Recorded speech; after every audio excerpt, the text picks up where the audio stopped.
Anatu si wallale kaleessa raanfadhee guyyatti dhiphinaa isaana waliin turte iddoo lafa onaa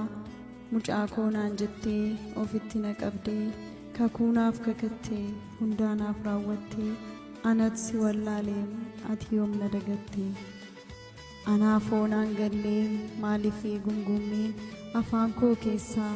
kan dhibee galanne taa'ee of ilaalee jireenya koo guutuu mee maalan dhabee kan irratti tumaaltu hojiin dhabe jechuuf hojjadhee tangalaa dhukkubsadheen jedhu fayyaa guutuun qaba dhalaan sin komadhu hammadhee tan bula dhimma koo hundumaa ati naaf raawwattee anatu si wallaalee ati yoom na dagatte hundumaa naaf laattee kanan dhabeen qabu qaama koo keessaas kan irratti hin jiru osoo tokko irratti qaama koo keessaa gungummiin koo kuni garamitti nageessaa har'a si galateeffadhee maqaa kee jajadhee borummoo gungummii koon itti fufee akkas jedhe maali yaa Waaqayyoo maaf akkas na goota osoo na gaafattee maaliin si godhe jettee deebiin qabuun ture maal akkana goote baransi argadhee guyyattii jalqabaa waamanii nan kaasan mana kee jala har'a garuun jiruu kuni dagatamee jireenyi koo hunduu faallaa ta'e argame tasgabbaa'ee yaadee waa'ee koo kanaa osoo nama ta'e maal jedhu yoonaa ibaluu dhageessee waa'ee ishee sanaa anoon dhageenye maaltu ta'ee baranaa jedhanii wal gaafachaa oduu babal'isaa isheenuun dagatteen isa ta'eef hundasaa arras arrabni ishee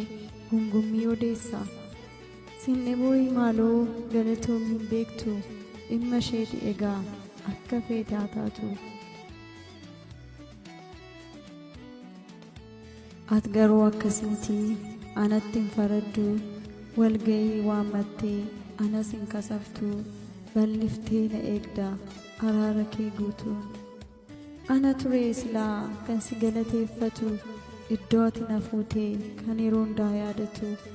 dukkana dhidhimii mana qaalloo keessaa barbaaddee na fuuteen harka kee togeessa dadhabbii koo hundaa narkaa fuutee baattee iddoo aara galfii boqonnaa naaf taate hojii koo sakamtuu kana si goosisaa situ waaqa jaalalaan guutuutiif maleessaa naaf galeera arraa inni naaf ta'e hunduu kan natti irrate muraasa kan naaf ta'e hedduu qalbii jijjiirrachaa araara siin jechaa afaan koo isa gungume galata siif galchaa waaqa hundaan olii siin immoo jajachaa deemsa koottan fufaa kakuu koo eeggachaa warri naaf gammaddan galata isaaf galchaa